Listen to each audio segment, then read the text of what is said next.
Uh-oh, is this thing on, man? What down, Joe? It's No Home TV back with another boxing video. What's goody, y'all? Alright, so, big fight week. Big fight card in Los Angeles. Riyadh season.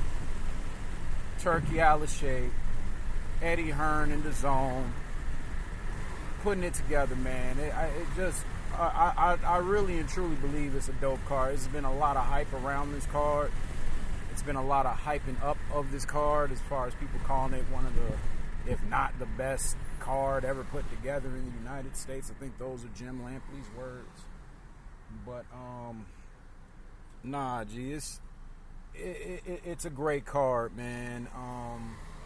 Terrence Bud Crawford versus Israel the Dream Madrimov is going to be a good fight, man, for as long as it lasts, because I do believe it will end in a knockout.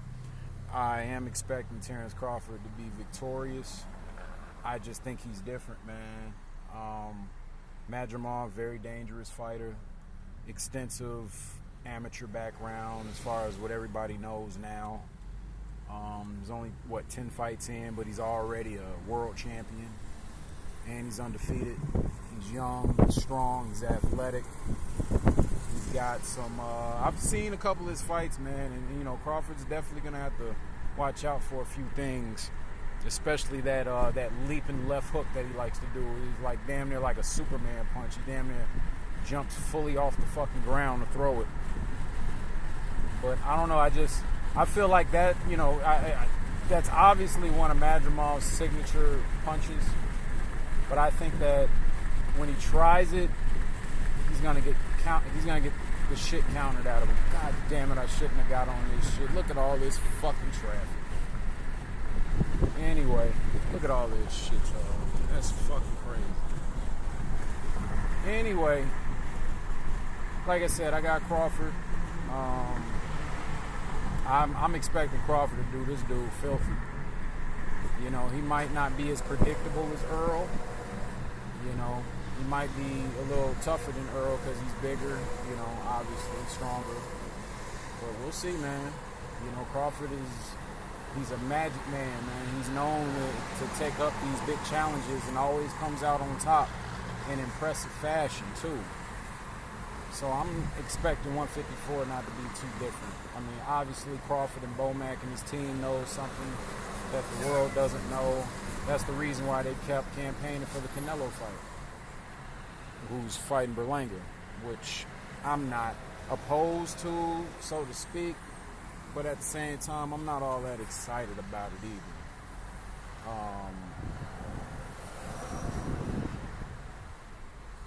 I think that the Jarrell Big Baby Miller versus Andy Ruiz fight is going to be decent. I'm picking Jarrell Miller to win, surprisingly enough. I think that Andy has, a little bit better skills as far as like his, hand speed and stuff of that nature. Certain skills that he has, sharpness of his punches, accuracy of his punches. But man, he's been off for 2 years. And this was the thing I was talking about, and I was, yelling about as far as Earl was concerned when he fought Terrence. And he was only off for a year. But, that ring, not so much a ring, I guess you call it ring rust. But just, being out of practice for that long, and then going in there against someone who's been fighting, albeit he lost his last fight against Danny Dubois. He was still rocking Danny, and I believe that Danny Dubois is a bigger, stronger fighter, tougher fighter, and I believe he hits harder than Andy Ruiz. So, what does that say? We'll see what happens, though. Like I said, I'm picking Jarrell Miller by stoppage. I'm picking Terrence Crawford by stoppage. Next fight we got up, Venezuela El Rayo versus Pitbull Cruz. I think Pitbull Cruz is going to wash El Rayo. Just judging by the weigh-ins, and not the weigh-ins, but the face-offs that I've seen between those two, you always see El Rayo do this long, deep, swallow. Meanwhile, Pitbull's just staring a hole through him. El Rayo's trying to crack a smile, trying to, be cool and all that, but, man, Pitbull's there for business. That dude is on the up and up, man, ever since losing the Tank. Very dangerous fighter. And after what he did to Rolly, I believe he could do the same thing to El Rayo. So El Rayo, when he swings with his fucking head down. He's a tall guy, but he doesn't fight tall. And that's his problem. That's what's going to lead to him getting knocked out. I got Pitbull by knockout, by stoppage. Last fight that I want to talk about, even though it's not the last fight on the card, but is Martin Bakole versus Jared Anderson. Big baby, another big baby. Of course, both big babies was going back and forth over the name and over who ducked who, and they wanted to fight, and they should fight after this, no matter the wins and losses, whatever. I'm not even entertaining all that bullshit, man. I'm focused on what this fight's gonna be on, what this fight's gonna do. And in my opinion, I've seen Martin Bacole's, I've seen some of his fights. That dude is a monster, man. He's going to be very hard to beat. This is definitely going to reveal if Jared Anderson is the goods, is the future of the heavyweight division in America or not, even though I don't even believe he's American. Black American, that is. I think he's like Caribbean or something. Martin Bakole, he's African. I forget, I think he's from Congo. Congolese.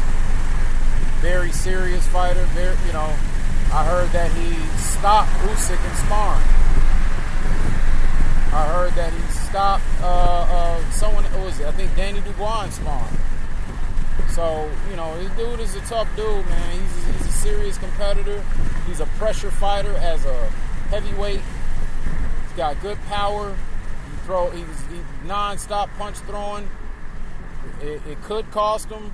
But, if Jared's not able to hurt him and keep him off of him, then I feel like Martin Bakole is going to walk right through him. And that's my prediction, man. I think that Martin Bakole is going to knock out Jared Anderson. Judging by some of the shit he was saying when he was doing the Roy Jones Jr. interview, and he was, oh, man, I feel so much pressure. Yeah, he acts cool now. Maybe he's in a better space mentally, but... You don't like to hear certain shit like that from fighters, especially up and comers. You hear someone like Shakur Stevenson or someone else, they want to fight the world. They strongly believe in their skills. And I'm not saying he don't believe in his skills, but he obviously don't believe in something. And if it's not the skills, then it's got to be the heart. So we'll see, man. Like I said, real good fights, man, coming up. I'm going to watch it at a bar probably somewhere downtown with my girl. My homie might slide through. Jimbo, he might slide through. You know what I'm saying? We'll see what happens. But I'm definitely not going to miss this card. I'm definitely going to be placing some bets on the predictions that I just made. And hopefully I come out with some cheddar, y'all. You know what I'm saying? But either way it goes, man, we all going to win, man, because... we got some real good fights coming up, and I'm excited about this card, man. I really am. I'm excited to see where Terence Crawford goes after he beats Madrimov. Now, I'm not saying Madrimov can't win this fight. He definitely can. He's got power. He's got athleticism. He's got explosiveness. He's like a mini Triple G, in a way. Even looks like him, hilariously enough. But... I just got Crawford, man. I just think Crawford is just a different animal. Part of it, the majority of it, has to do with the dog, the mentality, man. Crawford is a mean dude. You know what I mean? And that's what you need to be. Like Tank Davis, he's a mean dude. Your fighters. All this nice, humble shit or cool ass shit. That shit gets you fucked up in this sport. So we'll see what happens, y'all. I'll probably do one more video before the card happens tomorrow night. But I am going to be working tomorrow, so I might not get that out. But I'll definitely drop a post-fight reaction video. Anyway, it's No Home TV, man. I'll be back with another one. Peace.